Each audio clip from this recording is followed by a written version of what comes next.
نحمده ونصلي على رسوله الكريم اما بعد فاعوذ بالله من الشيطان الرجيم بسم الله الرحمن الرحيم قال الله تعالى إنا هدى الله هو الهدى وقال رسول الله صلى الله عليه وسلم فإن خير الحديث كتاب الله وخير الهدي هدي محمد صلى الله عليه وسلم وشر الأمور محدثاتها وكل محدثة بدعة وكل بدعة ضلالة وكل ضلالة في النار يا أيها الذين آمنوا اتقوا الله حق تقاته ولا تموتن إلا وأنتم مسلمون رب اشرح لي صدري ويسر لي أمري واحلل عقدة من لساني يفقهوا قولي الحمد لله الذي هدانا لهذا وما كنا لنهتدي لولا أن هدانا الله رب يسر ولا تعسر وتمم بالخير آمین۔ اللہ پاک کے بہت بڑے کرم اور اس کی دی گئی توفیق سے آج ہم اپنے دوسرے سبق کی طرف آ رہے ہیں۔ ہم اپنے آج کے اس سبق میں قرآن پاک کے دوسرے پارے کے کچھ تزکیہ، تدبر اور محاسبہ پوائنٹس پر بات کریں گے۔ جیسا کہ پہلے لیکچر میں یہ وضاحت کر چکی ہوں کہ ہمارے ان اسباق کا مقصد قرآن پاک کا ترجمہ اور تفسیر کرنا نہیں ہے، بلکہ قرآن پاک کی مختلف آیات میں سے اپنے لیے تزکیہ، تدبر اور محاسبہ پوائنٹس نکالنے ہیں۔ اپنی عملی زندگی میں ہم قرآن پاک کو کیسے شامل کریں گے اس پر غور کرنا ہے۔ قرآن پاک کے ترجمہ اور تفسیر سے الحمدللہ آپ میں سے تقریباً تمام لوگ کسی نہ کسی طریقے سے جڑے ہوئے ہیں۔ قرآن پاک کے علم کا مکمل احاطہ کسی انسان کے بس کی بات نہیں۔ ہم ہر پارے میں سے چند پوائنٹس ایسے نکالیں گے جن کو ہم اپنی زندگی میں شامل کر لیں، جن کو ہم یاد رکھیں، اور صرف رمضان میں ہی نہیں بلکہ پورا سال ہمیں یہ باتیں یاد رہیں۔ اس پارہ کی شروع کی آیات میں اللہ سبحانہ وتعالی نے تحویل کعبہ کا ذکر اور اس کا مقصد بیان فرمایا ہے۔ نبوت کے بعد مکہ کی 13 سالہ زندگی کے بعد جب رسول اللہ صلی اللہ علیہ وسلم ہجرت کر کے مدینہ پہنچے تو اس وقت یہود بیت المقدس کی طرف منہ کر کے نماز پڑھا کرتے تھے۔ اللہ تعالیٰ نے مسلمانوں کو بھی یہی حکم دیا کہ وہ فی الحال اسی قبلے کو فالو کریں، لیکن نبی آخر کی علامت یہ تھی کہ ان کا قبلہ بیت المقدس نہیں بلکہ خانہ کعبہ ہوگا۔ 16-17 مہینے بیت المقدس کی طرف منہ کرنے کے بعد مسلمانوں کو حکم دیا گیا کہ اب وہ بیت اللہ شریف کی طرف نماز پڑھا کریں۔ یہ ایک بہت بڑی تبدیلی تھی اور انسان کبھی بھی تبدیلی کو آسانی سے قبول نہیں کرتا۔ یہود نے مسلمانوں کے خلاف پروپیگنڈا شروع کر دیا کہ یہ عجیب لوگ ہیں، کبھی ایک قبلے کی طرف منہ کر کے نماز پڑھتے ہیں اور کبھی دوسرے قبلے کی طرف۔ تو اللہ سبحانہ وتعالیٰ نے یہاں وضاحت کر دی ہے کہ پہلی بات تو یہ ہے کہ اللہ کا حکم ہے، تمام سمتیں اللہ کی ہیں، اور دوسری بات یہ کہ اللہ سبحانہ وتعالیٰ آزمانا چاہتا ہے کہ کون اپنے رسول صلی اللہ علیہ وسلم کی پیروی کرتا ہے اور کون منہ موڑتا ہے۔ ہمیں کیا پتہ چلا کہ اللہ کا حکم حرف آخر ہے، وہ اپنی مخلوق کو جو چاہے حکم دے۔ ہمارا کام اس کا ماننا ہے، اس میں بحث مباحثے یا اعتراضات نہیں کرنے۔ کیوں، کیسے، ان سوالوں کی دین میں کوئی گنجائش نہیں ہے۔ اللہ کا حکم ہمارا امتحان ہے کہ ہم اس پر کتنا اور کس دل سے عمل کرتے ہیں۔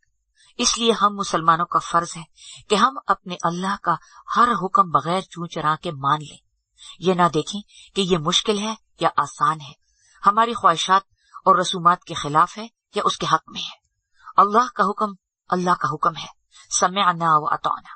جب ہم نے سن لیا تو ہم نے اس کی اطاعت کرنی ہے، ہم نے اس کو ماننا ہے، اس پر عمل کرنا ہے۔ تحویل کعبہ کا حکم جب آیا، رسول اللہ صلی اللہ علیہ وسلم نماز میں امامت فرما رہے تھے اور اسی حالت میں انہوں نے فوراً اپنا رخ تبدیل کر لیا، اور آپ سلم کے پیچھے پیچھے تمام صحابہ کرام نے اسی وقت اپنے رخ کو تبدیل کر لیا، بغیر کسی کوشچن آنسر کے، بغیر کسی چوں چرا کے، بغیر کسی حجت بازی کے، بغیر کسی بحث کے۔ تو اگر ہم اپنے بارے میں سوچیں، کیا آج ہمارا ایمان بھی ایسا ہی ہے کہ ہم اگر کسی چیز پہ چلتے چلے آ رہے ہیں، ہم کسی رسم کو فالو کرتے چلے آ رہے ہیں، لیکن جو ہی ہمیں پتہ چلتا ہے کہ یہ سنت کے خلاف ہے یا اصل سنت یہ نہیں بلکہ یہ ہے، تو کیا ہم فوراً اس عادت کو چھوڑ دیتے ہیں؟ کیا ہم اس رسم کو بند کر دیتے ہیں؟ کیا ہم اپنے طریقہ کار کو چینج کر لیتے ہیں؟ تو اللہ سبحانہ وتعالیٰ نے یہ ٹیسٹ ہر انسان کے لیے رکھا ہوا ہے، یہی آزمائش ہے۔ اللہ نے یہی تو دیکھنا ہے کہ کون اس کا فرما بردار ہے اور کون نہیں۔ آیت نمبر 143 میں اللہ سبحانہ وتعالیٰ نے مسلمانوں کو امتاً وسطیٰ کہا ہے۔ وسط کا مطلب ہے درمیانی، یعنی امت وسط ہم مسلمان اس وقت اللہ سبحانہ وتعالیٰ اور باقی تمام دنیا کے درمیان ایک واسطہ ہیں، اور ہمارا یہ فرض بنتا ہے کہ اللہ کا پیغام ہم تمام دنیا تک پہنچائیں۔ انبیاء کرام نے اللہ کا پیغام ہم تک پہنچا دیا اور اب یہ سلسلہ ختم ہو چکا ہے۔ ہمیں ہمارے رب نے امت وسط کا درجہ دے دیا۔ ہمارا فرض اللہ کے دین کو، اللہ کی بات کو اس کی مخلوق تک پہنچانا ہے، یعنی قرآن کی ہر آیت اپنی استطاعت کے مطابق لوگوں تک پہنچانا مسلمان کا فرض ہے۔ ابتدا ہم اپنے گھر سے کر سکتے ہیں، اپنے ارد گرد کے چند لوگوں سے کر سکتے ہیں۔ یہ ضروری نہیں کہ ہم بڑی بڑی تقریریں کریں، بلکہ سادہ سی بات بھی جو اللہ کا حکم ہو، حدیث کا حصہ ہو، سنت ہو، کسی کو پہنچانا بہترین اجر کا باعث ہے، اور یہی ہمارا فرض ہے۔ اور ہمیں اس پر فخر کرنا چاہیے کہ انبیاء کی ڈیوٹی اللہ سبحانہ وتعالی نے ہمارے سپرد کر دی ہے۔ تحویل کعبہ کے بعد لوگوں کے اعتراضات اور شکوک و شبہات کہ کیا تحویل کعبہ سے پہلے کی نمازیں ضائع ہو گئیں؟ اللہ سبحانہ وتعالی کسی کی نیکی کو ضائع نہیں کرتا، ان کی نمازیں ضائع نہیں ہوئی، اس لیے ہمیں بھی کسی نیکی کو چھوٹا نہیں سمجھنا چاہیے، بس اسے کر گزرنا چاہیے۔ بڑی نیکی کے انتظار میں بیٹھ کر اپنی زندگی کو ضائع نہیں کرنا۔ ہم اگر اپنے فرائض بھی خوش دلی اور اللہ کی خوشنودی کو مد نظر رکھ کر پورے کریں، یہ بھی نیکی ہے۔ اصل چیز اللہ اور اس کے رسول کی اطاعت ہے۔ اللہ کسی کی محنت کو کبھی ضائع نہیں کرتا۔ ہمیں بھی چاہیے کہ نیکی کا کوئی چھوٹے سے چھوٹا موقع بھی ضائع نہ کرے، خواہ وہ کسی کے راستے سے پتھر ہٹانے ہی کیوں نہ ہو۔ آیت نمبر 145 میں اللہ سبحانہ وتعالی نے اپنے محبوب سے فرمایا کہ آپ جتنی بھی دلیلیں لے آئیں، آپ جو بھی ان کے سامنے لے آئیں، یہ آپ کی بات نہیں مانیں گے، یہ آپ کے قبلہ کو تسلیم نہیں کریں گے، کیونکہ کوئی شخص جب ضد میں آ کر کسی بات کا، کسی کام کا، کسی بھی چیز کا انکار کر دے تو پھر دلائل اس کو فائدہ نہیں دیتے۔ اور یہاں ہمیں زندگی کا ایک بڑا اہم اصول سکھایا جا رہا ہے۔ اگر ہمارا بھی زندگی میں ایسے لوگوں سے پالا پڑے جو کسی صورت کوئی بات نہ مانے، ہوتے ہیں کچھ لوگ ایسے زندگی میں، آپ جو مرضی کر لیں ہم نے ماننا ہی نہیں، تو پھر ایسے لوگوں کے لیے یہی اصول ہم نے اپنانا ہے، بحث چھوڑ دینی ہے، ان کو ان کے حال پہ چھوڑ دینا ہے، اور ہمیں جو کام صحیح لگے اسے کرتے چلے جانا ہے۔ ہمیں دوسروں پر اعتراضات نہیں کرنے چاہیے، کسی پہ انگلی نہیں اٹھانی چاہیے، سب سے زیادہ اپنی ذات میں غلطیاں اور نقص نکالنے ہیں، اصلاح کرنی ہے۔ دوسروں پر تنقید سے بہتر اپنی اصلاح ہے اور اپنے کاموں پر نظر ثانی ہے۔ قرآن کا علم آنے کے بعد ہمارا رویہ بے علم لوگوں کی طرح نہیں ہونا چاہیے۔ آیت 150 میں اللہ سبحانہ وتعالی نے فرما دیا فَلَا تَخْشَوْهُمْ وَاخْشَوْنِي، کہ مت ڈرو ان سے اور صرف مجھ ہی سے ڈرو۔ اگر ہم کوئی اچھا کام کر رہے ہیں، کوئی نیک کام کر رہے ہیں، اللہ کا حکم مان رہے ہیں، تو ہمیں کسی سے ڈرنے کی کوئی ضرورت نہیں۔ ظالموں کی زبان کبھی بند نہیں ہوگی۔ تو اس لیے ہمیں زندگی میں یہ یاد رکھنا چاہیے کہ ہم جتنے بھی اچھے بن جائیں، جتنے بھی نیک کام کر لیں، جتنے بھی بہترین کام کر لیں، کچھ لوگ ایسے ضرور رہیں گے جو ہر حال میں نکتہ چینی کریں گے، ہر حال میں مخالفت کریں گے، ہر حال میں ہمارے پیچھے پڑے رہیں گے۔ تو ایسی لوگوں کی باتوں سے ہمیں ہرٹ نہیں ہونا، اپنے دل کو تنگ نہیں کرنا، ان کی سنی کو انسنی کر دینا ہے، اور کرنا وہی ہے جو اللہ اور اس کے رسول کا حکم ہے۔ ہمیں صرف اور صرف اللہ سے ڈرنا ہے، یہ ایمان کی علامت ہے، اور ایمان اس وقت تک مکمل نہیں ہوتا جب تک کہ ہماری محبت، ہمارا خوف، ہماری رغبت سب کچھ اللہ کے لیے نہ ہو جائے۔ آیت نمبر 152 میں اللہ سبحانہ وتعالی نے فرمایا ہے کہ تم مجھے یاد رکھو، میں تمہیں یاد رکھوں گا، اور میری شکر گزار رہو، میری ناشکری مت کرو۔ ہمیں کیا کرنا ہے؟ ہر حال میں اللہ کا ذکر اور اللہ کا شکر کرنا ہے۔ ذکر کا بہت بڑا فائدہ ہے۔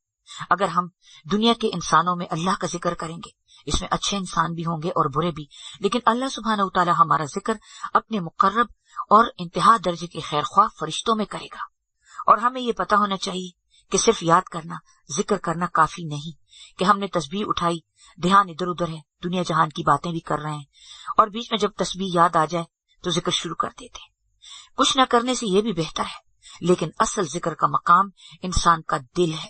ہمارے دل میں اپنے رب کی یاد ہونی چاہیے، اور دل کی یاد کے ساتھ جب اس کا ذکر زبان پر آئے گا تو اس کا درجہ ہی کچھ اور ہے۔ ہمیں ہر حال میں اللہ کا شکر ادا کرنا چاہیے، اس کا ذکر نہیں چھوڑنا۔ ان دونوں چیزوں سے اللہ بے حد خوش ہوتا ہے۔ وہ ایک واحد ایسی ہستی ہے جس کے در سے ہمیں مایوسی نہیں ہوتی۔ دعائیں کرتے رہنا چاہیے، وہ اپنی حکمت سے جب چاہے قبول فرمائے۔ ہماری دعائیں اگر قبول نہ بھی ہوں، وہ ہمارے نامہ اعمال میں لکھی جاتی ہیں، اور ان پر بہت بڑا اجر ہے، اس لیے کہ دعا عبادت کا بہترین درجہ ہے۔ اگر دعاؤں کی قبولیت میں تاخیر ہو جائے تو منفی رد عمل ظاہر نہیں کرنا ہمیں، بلکہ نہایت صبر کے ساتھ اللہ کی ذات پر مکمل بھروسے کے ساتھ اللہ کے حکم کا انتظار کرنا ہے۔ हम पे जब कोई मुश्किल वक्त पड़े तो हम फौरन लोगों से जिक्र करना शुरू कर देते हैं, इधर उधर वावेला डाल देते हैं। इसकी बजाय हमें फौरन मुसल्ले पे खड़े हो जाना चाहिए। वो रब सबकी सुनता है। अपनी तकलीफों, आजमाइशों, मुसीबतों और किसी भी परेशानी का लोगों से इधर उधर जिक्र करने का कोई फायदा नहीं, खासतौर पर उन लोगों से जो हमारे लिए कुछ नहीं कर सकते। लेकिन हमारा रब जो कि खालिक कायनात है, मालिक कुल है, उसी ने हमारी मदद करनी है। तो फिर हम अपनी तकलीफ का जिक्र सिर्फ उसी से क्यों ना करें, उसी से क्यों न मांगे, उसी के आगे क्यों न गिड़गिड़ाएं। आयत नंबर 155 में अल्लाह सुब्हानहू तआला ने वाज़ेह तौर पर फरमा दिया है कि वो हमारी आजमाइश करेगा। हमारी जानों में, हमारे मालों में, हमारी औलादों में, भूख से, खौफ से, नुकसान से, हर चीज से अल्लाह सुब्हानहू तआला ने जरूर आजमाना है अपने बंदे को। आजमाइश हर इंसान की है, नेक लोगों की ज्यादा, अंबिया की बहुत ज्यादा। लेकिन वो साबित कदम रहे, लोगों से शिकवा ना किया, बल्कि सब्र और नमाज के साथ सिर्फ अपने अल्लाह से मदद मांगी। हमें भी यही रविश इख्तियार करनी है। हर इंसान की और खासतौर पर हर मोमिन की आजमाइश तो जरूर होगी। इस दुनिया में शायद ही कोई ऐसा हो जिसे कोई तकलीफ या परेशानी ना हो। ये सब आजमाइशें हैं। हमें सब्र और नमाज से अल्लाह की मदद मांगनी है। शिकवा शिकायत का कोई फायदा नहीं। अल्लाह से बदगुमान नहीं होना, उम्मीद का दामन नहीं छोड़ना। अल्लाह पर तवक्कुल और मुकम्मल भरोसे के साथ अगर हालात ना भी बदलें, लेकिन दिल को सुकून और इत्मीनान जरूर मिल जाएगा। आजमाइशों, तकलीफों और मुसीबतों में जो लोग अपने अल्लाह से ताल्लुक रखेंगे, उनको तकलीफ में भी अल्लाह सुब्हानहू तआला ठंडक दे देगा। और अगर हम बेसब्रेपन का और अल्लाह की नाफरमानी का मुजाहरा कर दें, तो फिर हमें ये सुकून नसीब नहीं होगा। अल्लाह सुब्हानहू तआला ने आयत 167 में गलत लोगों की पैरवी करने वाले लोगों की हालत के बारे में बताया कि ये लोग क़यामत के दिन अपने अमाल पर सख्त हसरत करेंगे, सख्त शर्मिंदा होंगे और ये चाहेंगे कि ये एक दफा दुनिया में आ जाएं और अपने बड़ों से, अपने लीडर्स से बेजारी का इजहार करें, जिन्होंने दुनिया की जिंदगी में इन लोगों को गलत रास्ते पर डाला और जिनकी वजह से उनको क़यामत के दिन जहन्नुम की आग देखना पड़ी। इंसान के हसरतों की इब्तिदा कब्र से ही शुरू हो जाएगी, मरते के साथ ही शुरू हो जाएंगी। हर शख्स पछताएगा और ये कहेगा कि काश मैं इससे ज्यादा अच्छे काम कर लेता, काश मैं अपनी जिंदगी जाया न करता, बर्बादी के कामों से बच जाता। अमल का वक्त अब है, ये जिंदगी, ये मोहलत है, हमें इससे फायदा उठाना चाहिए। दुनिया में लोगों के साथ अपना मामला साफ कर देना चाहिए, वरना वहां बड़ी सजा और बड़ी शर्मिंदगी का सामना होगा। जो करना है आज कर ले, हमने सुस्ती को छोड़ देना है, अपना वक्त जाया नहीं करना। जो वक्त गुजर गया वो गुजर गया, वो कभी वापस नहीं आएगा। हमें जिंदगी की इस मोहलत से भरपूर फायदा उठाना है, अपने रब को राजी करना है। और जिंदगी का ये ट्रायल पीरियड अगर हमने गंवा दिया तो हम हमेशा की जिंदगी के बहुत बड़े खसारे में पड़ जाएंगे। आयत 169 में अल्लाह सुब्हानहू तआला ने हम पर वाज़ेह कर दिया है कि शैतान हमें बेहयाई और बुराई का हुक्म देता है और हमसे अल्लाह के मुतालिक, दीन के मुतालिक, किताब इलाही के मुतालिक, पैगंबरों के मुतालिक गलत बातें कहलवाता है ताकि उसका बदला पूरा हो जाए और हम जहन्नुम का ईंधन बन जाए। तो पता ये चले कि शैतान हर वक्त हमें बुराई और बेहयाई की तरफ बुलाता है, चाहे वो हमें गलत ग़िज़ाई आदत डाल दे। यानी इंसान फिर ये नहीं देखता कि वो हलाल खा रहा है या हराम। बाज़ औक़ात ज़बान के चरखारे ही लेते हैं, सेहत पर इतने मुज़िर असरात पड़ जाते हैं कि इंसान किसी काम का नहीं रहता, न इबादत का, न हक़ूक़ुल्लाह का और न हक़ूक़ुल इबाद का। ये भी शैतान का वार है। हमें इससे बचना है, अपनी ग़िज़ाई आदत को बेहतर बनाना है ताकि सेहत की हालत में रहें और दीन और दुनिया की जिम्मेदारियों को सही तरह से निभा सकें। आयत 170 में अल्लाह सुब्हानहू तआला ने फरमाया कि जब इन लोगों से कहा गया कि जो कुछ अल्लाह ने नाजिल किया है तुम उसकी पैरवी करो, तो उनका जवाब ये था कि हम तो सिर्फ वही करेंगे जो हमारे आबाओ अजदाद ने किया। हम जब कुरान पाक पढ़ना शुरू करते हैं और हमें अल्लाह के अहकामात का पता चलता है और हम सोचते हैं कि हम क्या कर रहे हैं, हमारा माशरा क्या कर रहा है, हमने कौन सी आदत अपनाई रखी है, और हम तज़ब्बुब में पड़ जाते हैं, फैसला नहीं कर पाते कि जो कुरान में आया है उसको हक समझते हुए भी, हक मानते हुए भी हम उसको कर नहीं पाते। करते हम क्या है? जो हमारी फैमिली में होता है, जो हमारी खानदानी रिवायात है, जो हमारे माशरे में होता है। लेकिन हमें ये याद रखना चाहिए कि अगर माशरे में होने वाले काम कुरान, सुन्नत और दीन के अहकामात से टकरा रहे हैं तो हम सख्त नुकसान उठा लेंगे। किसी भी काम को करते वक्त ये नहीं सोचना कि सब यही करते हैं, हमारे माँ बाप ने भी यही किया है, पूरा मुआशरा कर रहा है, मैं भी कर लेती हूँ।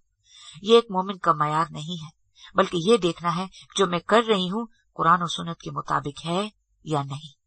आयत नंबर 177 में अल्लाह सुब्हानहू तआला ने मुख्तलिफ किस्म की नेकियों का जिक्र किया है और फरमाया कि नेकी सिर्फ ये नहीं कि किसी एक डायरेक्शन पे अड़ जाओ, किसी एक चीज को फॉलो करो, किसी एक चीज के साथ चिमट जाओ, बस सिर्फ वही नेकी है, इसके अलावा कोई काम नेकी का नहीं है। तो हमें क्या पता चला? हमें जहां भी जिस भी नेकी का मौका मिले कर गुजरना चाहिए। ये नहीं सोचना कि मैंने ये काम तो नेकी का कर लिया है, अब मजीद जरूरत नहीं। इस पर तकब्बुर नहीं करना, बल्कि शुक्र करना है कि अल्लाह ने तौफीक और मौका दिया। हमारा क्या कमाल है। फस्तबिकुल खैरात, नेकियों में दौड़ लगानी है, सबसे आगे निकलने की कोशिश करनी है। और सिर्फ अकेले ही नहीं दौड़ना, बल्कि किसी को साथ में लाना है। सिर्फ अपनी जन्नत की फिक्र नहीं करनी, दूसरों को भी साथ में लाना है। रमजान मुबारक का महीना है। अल्लाह सुब्हानहू तआला ने हमें जिंदगी में एक खूबसूरत मौका दे दिया है कि हम अपने लिए ज्यादा से ज्यादा नेकियां और अज्र सवाब कमाएं, हकूकुल्लाह और हकूकुल इबाद की अदायगी में आंधी की तरह तेज हो जाएं, अपने इर्द गिर्द के लोगों को साथ मिलाएं और इस महीने की बरकतों से पूरी तरह फायदा उठाएं। आयत नंबर 180 में अल्लाह सुब्हानहू तआला ने हुक्म दिया है कि मरने से पहले अपने माल के लिए अपने वालिदैन और रिश्तेदारों का इंसाफ से हिस्सा अलग करो, वसीयत कर जाओ। लेकिन ये उस वक्त का हुक्म है जब विरासत का कानून नहीं आया था। अब अल्लाह सुब्हानहू तआला ने हर बंदे का हक वाज़ेह कर दिया है और अब भी जो लोग वारिस नहीं होते उनके लिए वसीयत की जा सकती है। यानी गरीब रिश्तेदारों, मसाकीन, गुरबा वगैरह का हक वसीयत में लिखा जा सकता है। इसी तरह अगर अल्लाह ने हमें इस्तिताअत दी है तो फलाही कामों, दीन के कामों के लिए भी वसीयत की जा सकती है, जो कि माल का 1/3 हिस्सा या इससे कम हो सकता है। हमें भी अपनी वसीयत में ऐसे काम लिखने चाहिए जो हमारे मरने के बाद सदका जारिया बने। इसी तरह अपने अहल वयाल को दीन पर साबित कदम रहने और बिदात वगैरह से बचने की तलकीन भी अपनी वसीयत में कर देनी चाहिए। हम कहीं मस्जिद बनाने की वसीयत कर सकते हैं, कोई स्कूल बनाने की वसीयत कर सकते हैं। किसी भी सदका जारिया के प्रोजेक्ट में अगर कुछ रकम हम अपने मरने के बाद लगवाना चाहें तो जिंदगी में वो वसीयतनामा लिख कर रख लेना चाहिए, ताकि विरासत तकसीम होने से पहले वो हिस्सा इस नेकी और खैर के काम में लगा दिया जाए। हमारे मरने के बाद अगर कोई इस पर अमल ना करे तो ये उस इंसान का जाती फेल होगा। हमारी नियत और इखलास का अल्लाह सुब्हानहू तआला हमें अजर जरूर देगा। आयत नंबर 183 से 185 तक अल्लाह सुब्हानहू तआला ने हम पर रोजे की फर्जियत और उसके तमाम अहकामात वाज़ेह कर दिए हैं। हम इसकी तफसील में नहीं जाएंगे। हम में क्या करना है? बगैर किसी शरई वजह के रोजा नहीं छोड़ना, क्योंकि ये सख्त गुनाह है। इस पर कफारा है। अगर किसी मजबूरी की वजह से रोजा ना रखा जा सके तो बाद में रखना होगा या फिदिया देना होगा, लेकिन फिदिया उस सूरत में कि हम किसी सूरत भी रोजा ना रख सके। अगर कोई मरीज अस्पताल में पड़ा हुआ है और रोजा किसी सूरत ना रख सके और ना बाद में कोई चांस हो कि वो रोजा रख पाएगा, तो हमें उसके लवाहिकीन को याद दहानी करानी चाहिए कि वो इसका फिदिया दें। और रोजे का फिदिया क्या है? एक मिस्कीन को खाना खिलाना, और उस लेवल का खाना जो हम अपने अहलो अयाल को खिलाते हैं। लेकिन अगर हम इससे बढ़कर करेंगे, एक से ज्यादा मसाकीन को खाना खिला देंगे या खाने के साथ साथ उसके कपड़े और जरूरियात को भी मद्देनजर रखेंगे, तो अल्लाह सुब्हानहू तआला हमें इसका और ज्यादा सवाब देगा। लेकिन अव्वलीन तरजीह रोजे के बदले रोजा रखना ही है। फिदिया बहालत मजबूरी काबिल कबूल है, वरना नहीं। बाज़ औक़ात हमारे इतने रोजे छूट जाते हैं और सैकड़ों की तादाद में चले जाते हैं और हम सोचते ही रह जाते हैं कि इसका क्या किया जाए। इसका बेहतरीन हाल ये है कि हम फौरी तौर पर उसका फिदिया तो दे दें और अल्लाह का नाम लेके इनको रखना भी शुरू कर दें। रोजा रखने के लिए हमारी पूरी नियत होनी चाहिए।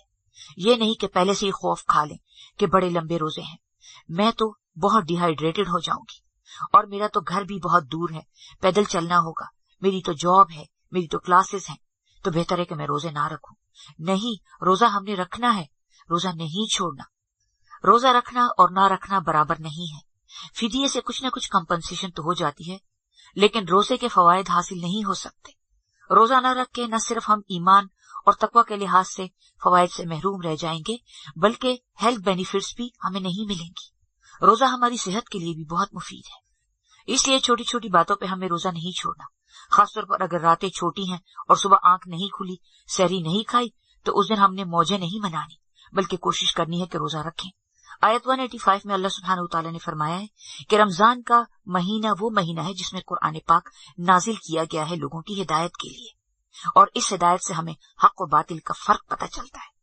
इसलिए हमारे लिए जरूरी है कि हम रमजान के महीने में खास तौर पर ज्यादा से ज्यादा कुरान पाक की तिलावत करें, इसलिए कि कुरान पाक रमजान में उतारा गया है। यानी रमजान के महीने की वजह से कुरान की अहमियत नहीं है, बल्कि कुरान की वजह से रमजान की अहमियत है। हमें इसकी ज्यादा से ज्यादा तिलावत का एहतमाम करना है। अगर हो सके तो कुछ हिस्सा हिफ्ज करने की भी कोशिश करनी है। दौरा कुरान की सूरत में मुख्तसर तफसीर और तर्जुमे पर गौर करना है। कुरान पाक के तमाम पारों में से अपने लिए अमली काम ढूंढ के रखने हैं और उस पर अमल करने की पूरी कोशिश करनी है। कुरान पाक की रूटीन की तिलावत के साथ साथ हमें इसके कुछ हिस्से को समझने की भी पूरी कोशिश करनी चाहिए। इसकी आयत पर तदब्बुर करना है, गौर करना है और इनके आईने में अपना मुहासबा करना है, अपना तस्किया करना है, अपनी इस्लाह करनी है। हदीस पाक का मफहूम है कि जिसने कुरान पाक की एक आयत पर तदब्बुर किया, गौर व फिक्र किया, उसको अच्छी तरह से समझा, इसका अजर पूरी रात के नवाफिल से अल्लाह सुब्हानहू व तआला ने ज्यादा रखा है। इसलिए इस मुबारक महीने में हमने कोशिश करनी है कि कुरान पाक से हर लेवल पर फायदा उठा लें, इसको पढ़कर, इसको समझकर, इसको आगे पहुंचाकर, इस पर अमल करके, इस पर गौर व फिक्र करके, अपनी नमाजों में शामिल करके, इसका कुछ हिस्सा हिफ्ज करके, हर लेवल पर हमें ज्यादा से ज्यादा कोशिश करनी है। अपने वक्त को इस तरह से तकसीम करना है कि हम अपनी इस पाक किताब से ज्यादा फायदा उठा सके इंशाअल्लाह। आयत नंबर 188 में अल्लाह सुब्हानहू व तआला हमें हुक्म दे रहे हैं कि एक दूसरे का माल बातिल तरीके से ना खाओ और अपने बड़ों को, हाकिमों को रिश्वत ना दो, यानी फ्रॉड, बेईमानी, झूठ और गलत तरीकों से लोगों के माल ना हथियाओ। इसी तरह अपने कोई काम निकालने के लिए किसी को रिश्वत ना दो ताकि किसी मुस्तहिक का हक ना मारा जाए। अल्लाह सुब्हानहू व तआला ने यहाँ ये हुक्म रोजे के फौरन बाद दिया है, इसलिए कि रोजे में इंसान हलाल भी छोड़ देता है। तो क्या रमजान के बाद हराम लेना शुरू कर देंगे? क्या रिश्वत का लेन देन इस तरह जारी रहेगा? हरगिज नहीं। रमजान क्या सिखाता है कि हलाल के अंदर गुजर बसर करो, कम में भी गुजारा करना सीखो और अल्लाह का शुक्र अदा करो। इंसान दरअसल हराम की तरफ क्यों जाता है? दुनिया की मोहब्बत। जब ख्वाहिशात में इजाफा हो जाए, और ख्वाहिशात ही मोहलिक होती है, हलाक कर देने वाली।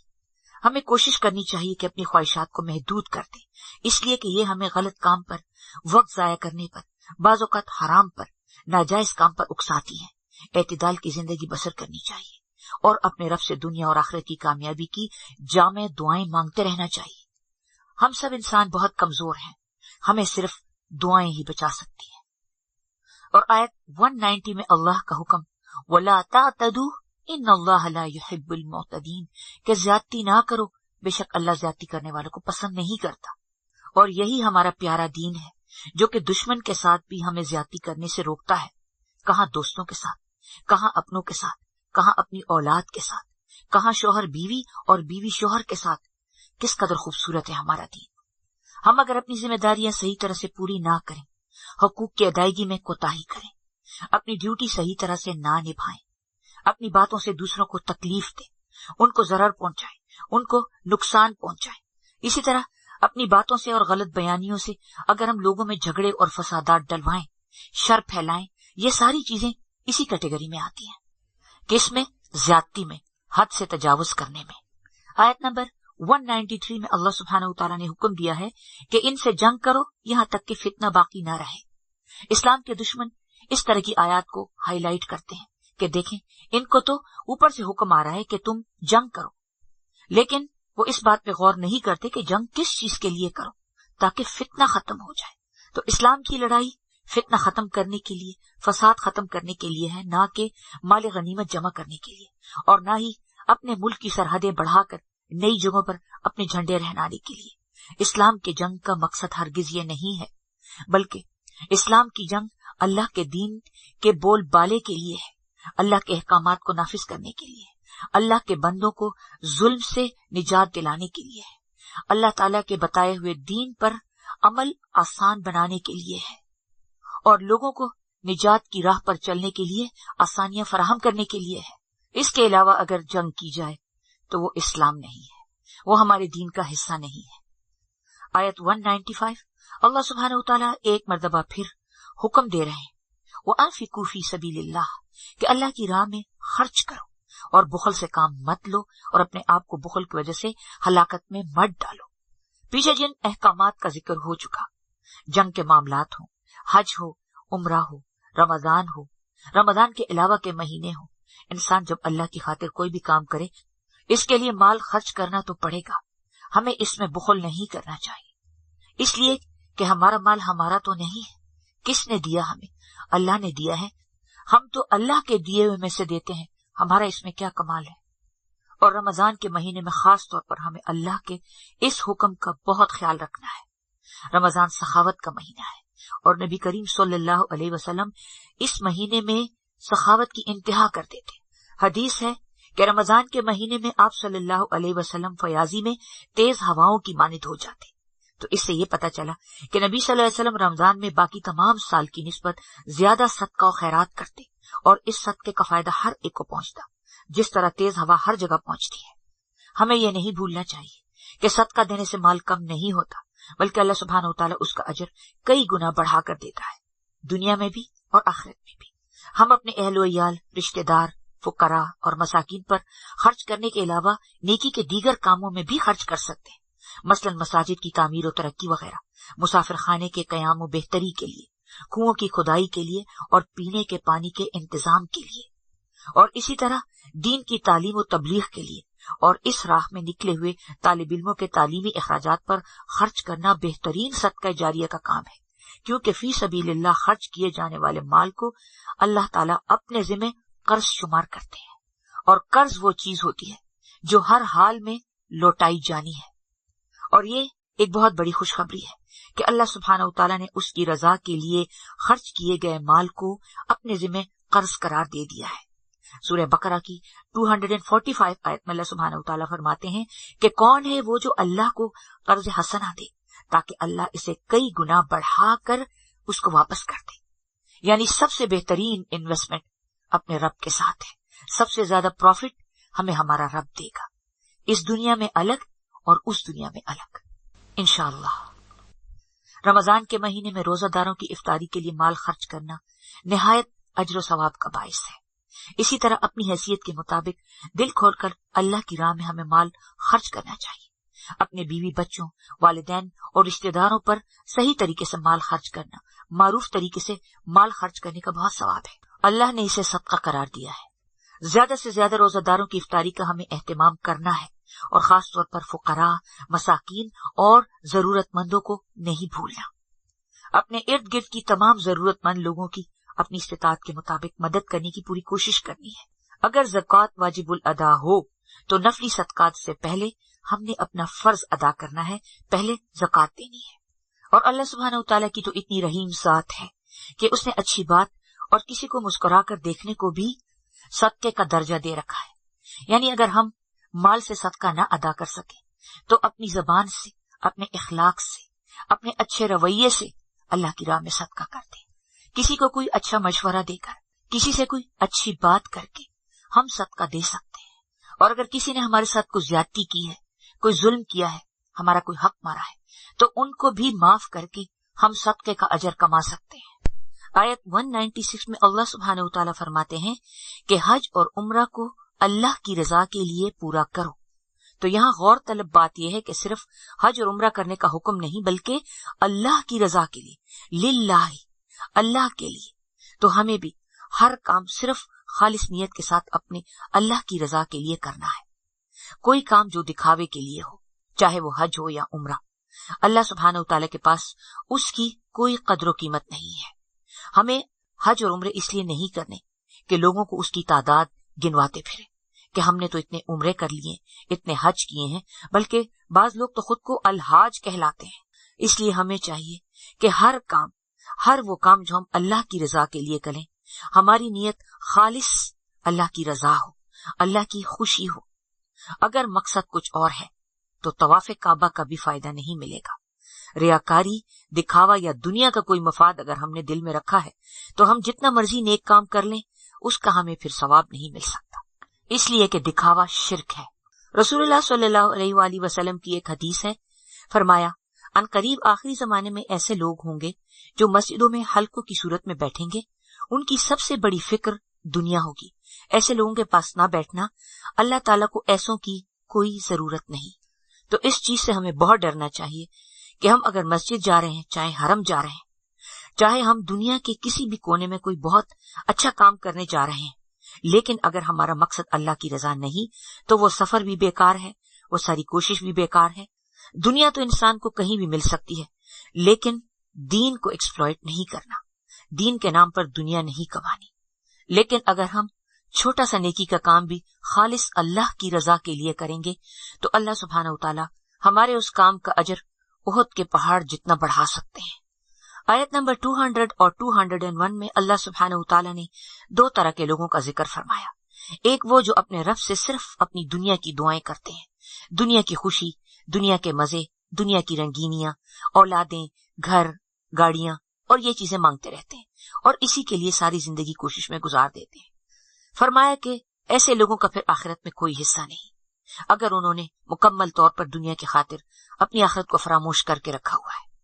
और साथ ही फरमाया कि ऐसे लोग भी हैं जो अपनी दुनिया के साथ साथ अपनी आखिरत की खैर मांगते हैं, अपनी आखिरत के लिए दुआएं मांगते हैं। हमें भी हमेशा जामे और मुकम्मल दुआ मांगनी चाहिए, अपनी दुनिया की भी और आखिरत की भी। दुनिया के लिए भी दुआ करते रहना चाहिए, इसलिए कि हम इसमें रह रहे हैं, ये हमारी पहली जरूरत है। अगर दुनिया में सब सही होगा तो हम सही तरीके से आखिरत की तैयारी करेंगे, हमारी सेहत सही होगी, हमारे मामलात सही होंगे, परेशानियां आजमाइशें नहीं होंगी, तो हमारी तवज्जो अपने रब और अपने रब के अहकामात पूरे करने की तरफ होगी।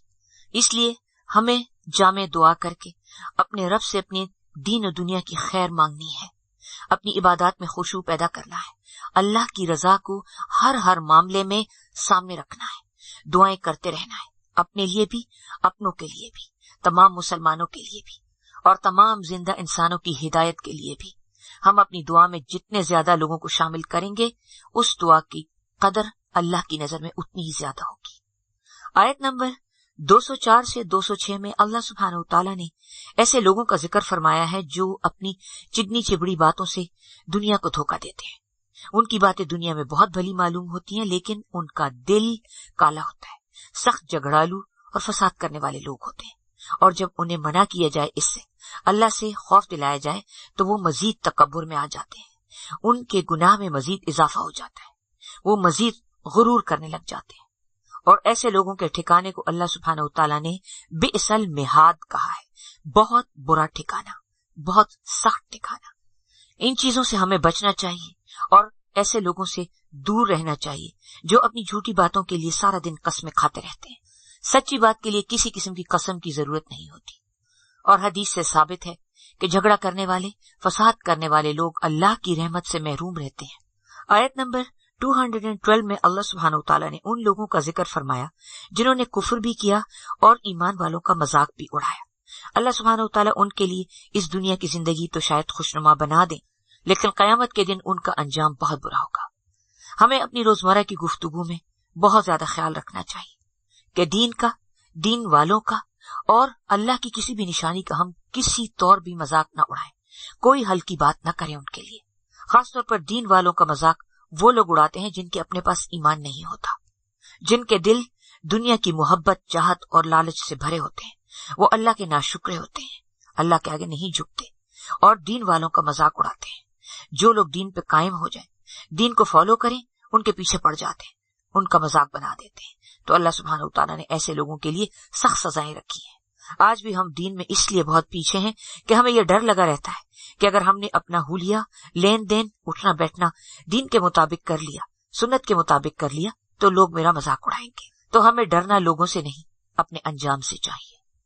आयत नंबर 214 में अल्लाह सुब्हानहू तआला फरमा रहे हैं कि क्या तुम ये ख्याल करते हो कि तुम जन्नत में यूं ही दाखिल हो जाओगे, बगैर किसी मेहनत के, बगैर किसी मुशक्कत के, बगैर किसी कुर्बानी के? तो ऐसा हरगिज नहीं है। हम तो ये समझते हैं कि हमने कलमा पढ़ लिया है, अब हम सीधे जन्नत में चले जाएंगे, ना कोई परेशानी होगी, ना कोई दुख देखने पड़ेंगे, ना कोई कुर्बानी देनी पड़ेगी, बस सिर्फ बातें करते करते हम जन्नत में दाखिल हो जाएंगे। सबसे पहले हमें अपने दिल को, अपनी नियतों को खालिस करना होगा, कुर्बानियां देनी होंगी, मुश्किलात भी आएंगी और लोगों की बातें भी सुननी पड़ेंगी, تو کیا دنیا کے لیے کام کرتے ہوئے ہم پہ کبھی کوئی مشکل نہیں آئی؟ خوش قسمت وہ ہے جو اللہ کے لیے کوئی تکلیف اٹھائے، جو اللہ کے کسی کام کے لیے قربانی دے، جو اللہ کے دین کے لیے سب کچھ برداشت کرے اور اس پر اللہ سبحانہ وتعالی اس کو صبر بھی دے دے، وہی شخص کامیاب ہے۔ ان سب باتوں کو ذہن میں رکھ کر ہم نے اپنی زندگی گزارنی ہے، اس کے لیے کوشش کرنی ہے، اپنے رب سے دعائیں کرتے رہنا ہے۔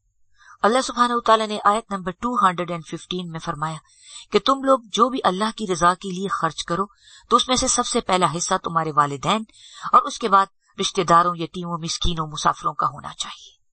یہاں پہ زکوٰۃ کی بات نہیں ہو رہی بلکہ صدقات نافلہ کی بات ہو رہی ہے۔ اس لیے اللہ سبحانہ وتعالی نے سب سے پہلے والدین کا ذکر فرمایا، اس لیے کہ والدین کو ہم زکوٰۃ نہیں دے سکتے، وہ ہماری ذمہ داری ہے۔ ہم پہ سب سے پہلا حق ہمارے ماں باپ کا ہے، ہمیں سب سے زیادہ ان کا خیال رکھنا ہے کہ ان کی مالی حالت کیسی ہے، ان کی ضروریات زندگی صحیح طرح سے پوری ہو رہی ہیں یا نہیں۔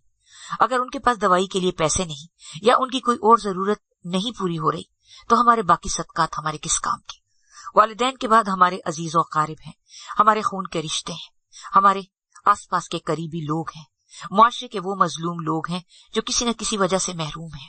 مال کو اللہ سبحانہ وتعالی نے زندگی گزارنے کا ذریعہ بنایا ہے، ہم نے اپنی اپنی لسٹ بنانی ہے کہ ہم مال کہاں خرچ کرتے ہیں۔ بعض اوقات ہم محض شو آف کے لیے خرچ کرتے ہیں، اپنی خود نمائی اور دوسروں کے ساتھ مقابلوں پر بڑی بڑی رقمیں خرچ کر دیتے ہیں، شادیوں پر اپنی حیثیت سے بڑھ کر خرچ کرتے ہیں، جہیز پر ہر سال نئی گاڑی، نیا ماڈل، غیر ضروری سفر، اگر کہیں پینٹنگ نیلام ہو رہی ہیں تو ہم نے بلا وجہ ہی بہت سارا خرچہ کر لینا ہے۔ محض دلہن کی ایک رات کی تیاری پر ہم ہزاروں لاکھوں خرچ کر دیتے ہیں۔ اس ملک میں، اس معاشرے میں جہاں غربت، بھوک، افلاس ہے، تعلیم نہیں ہے، سڑکیں ٹوٹی ہوئی ہیں، سہولیات زندگی اور ضروریات زندگی نہیں ہیں، اور پھر ہم امت وسطیٰ ہیں، ہمارا کردار اپنے دین کے لیے بھی خرچ کرنا ہے اور معاشرے کے کمزوروں کو بھی ساتھ لے کے چلنا ہے۔ آیت 216 میں اللہ سبحانہ وتعالی نے اپنا ایک اور بہت خوبصورت قانون ہم پہ واضح کر دیا کہ ممکن ہے تم ایک چیز کو ناگوار سمجھو اور وہ تمہارے لیے بہتر ہو، اور یہ بھی ہو سکتا ہے کہ تم کسی چیز کو پسند کرو اور وہ تمہارے لیے بری ہو۔ یہ زندگی کا بڑا اہم اصول ہے۔ کبھی زندگی میں ایسے حالات پیدا ہو جاتے ہیں جو ہمیں بالکل پسند نہیں ہوتے، لیکن اللہ بہتر جانتا ہے کہ اسی میں ہماری خیر ہوتی ہے۔ روزمرہ زندگی میں ایسی بہت سی چیزیں ہیں جو ہمیں اچھی نہیں لگتی، ہمیں بھاری لگتی ہیں، لیکن اس میں ہمارا فائدہ ہوتا ہے۔ مثلاً اپنا مال کسی اور پر خرچ کرنا، نماز کے لیے صبح سویرے اٹھنا اور دوبارہ سونے سے اپنے آپ کو روکنا، اسی طرح صدقہ وغیرہ کرنا، اپنے گیٹ اپ کو سنت کے مطابق بنانا، اللہ کے حکم کو اپنی خواہشات پر ترجیح دینا، معاشرے کی غلط رسومات کو اللہ کی خاطر چھوڑنا، زیادتی سہنے کے باوجود لوگوں کو معاف کرنا، برائی کے جواب میں بھلائی کرنا۔ یہ سب آسان کام نہیں ہے، لیکن ان سب میں ہماری خیر ہے، دنیا کی بھی اور آخرت کی بھی۔ اور بہت سارے ایسے کام ہیں جو کہ ہمیں بڑے اچھے لگتے ہیں، لیکن ہمیں اس سے دور رہنا ہے، اس لیے کہ وہ ہمارے حق میں بہتر نہیں ہے، جیسے چیخنا، چلانا، زور سے ہنسنا، راتوں کو دیر تک گپ شپ لگانا، صبح دیر سے اٹھنا، نمازوں کو مس کر دینا، بیکار کی شاپنگیں کرنا، ٹیلی فون پر لمبی لمبی باتیں کرنا، ہر نت نئے فیشن کو اپنانا، کسی کو ایک کے جواب میں 4 سنانا، اور اگر ہم لسٹ بنائیں تو بہت لمبی ہو جائے گی۔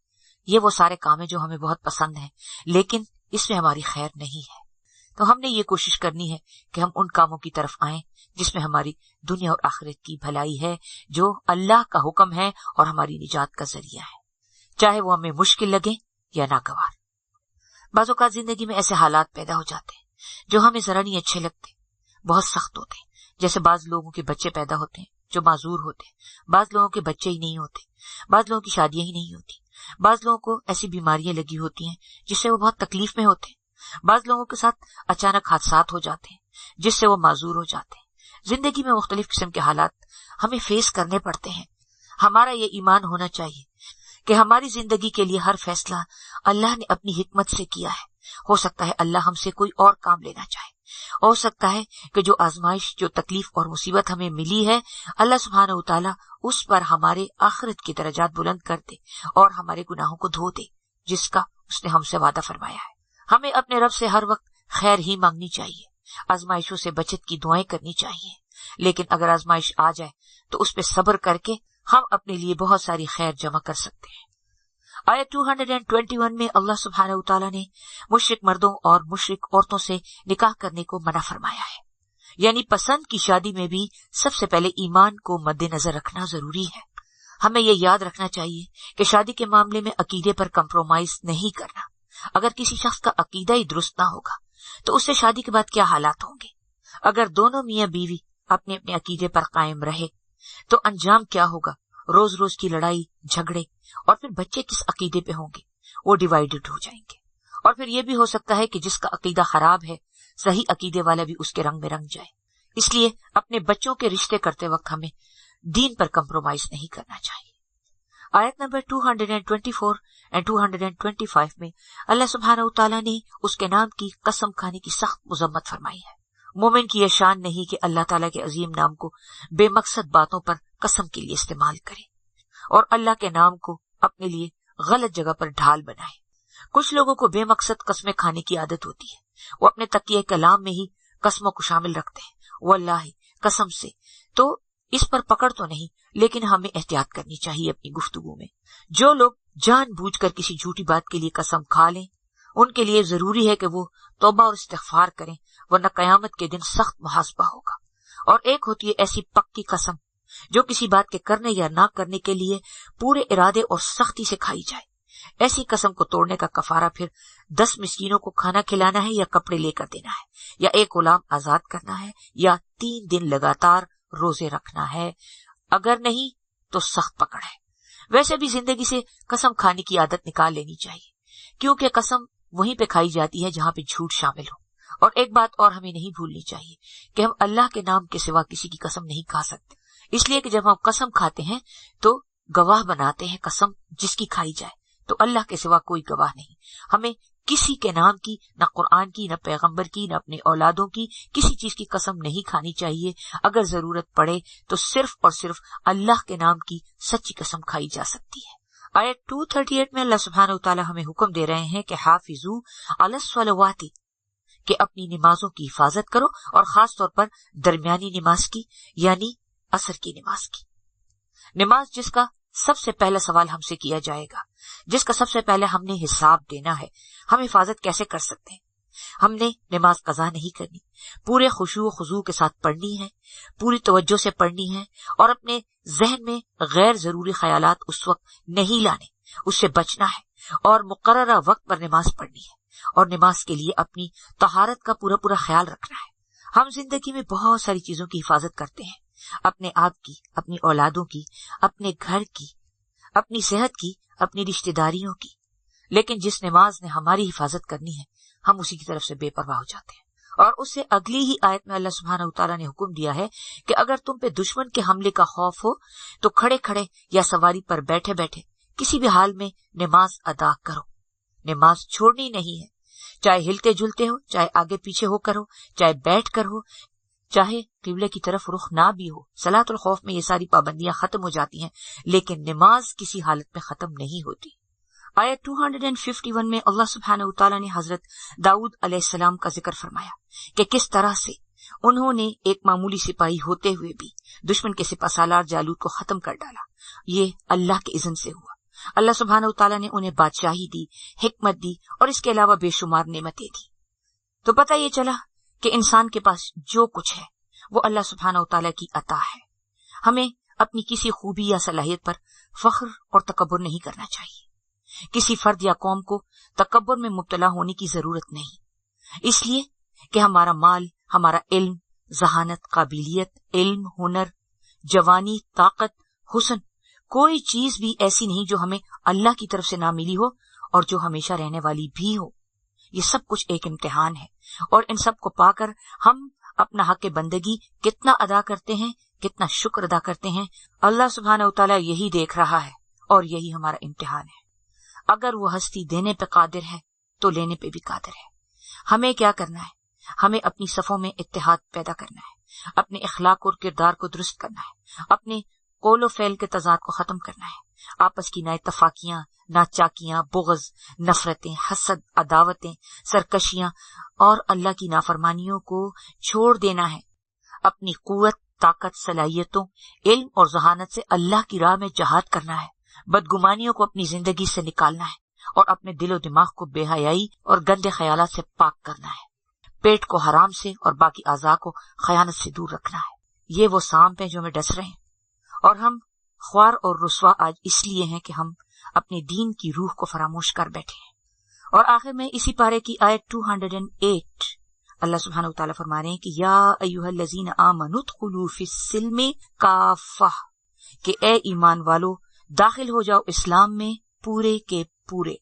اور اس کا مطلب یہی ہے کہ اسلام کے ہر حکم، چاہے وہ نماز کا ہے، روزے کا، زکوٰۃ، حج، نکاح، رضاعت، طلاق، جتنے بھی احکامات ہم نے اس بارے میں پڑھے ہیں یا ہم جو قرآن پاک میں آگے پڑھیں گے، سب کی سب پہ عمل کرنا ہمارا فرض ہے.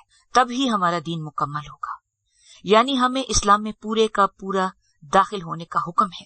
یعنی تمام احکامات کو دل و جان سے ماننا ہے، چاہے وہ عبادات ہوں، معاملات ہوں، معاشرت ہو، معیشت ہو، حکومت ہو، سیاست ہو، ذاتی زندگی ہو، وصیت ہو، سب اللہ کے لیے اس کے حکم کے مطابق کرنے ہیں.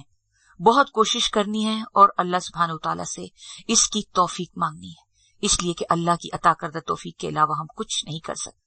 وآخر الدعوانا ان الحمد للہ رب العالمین.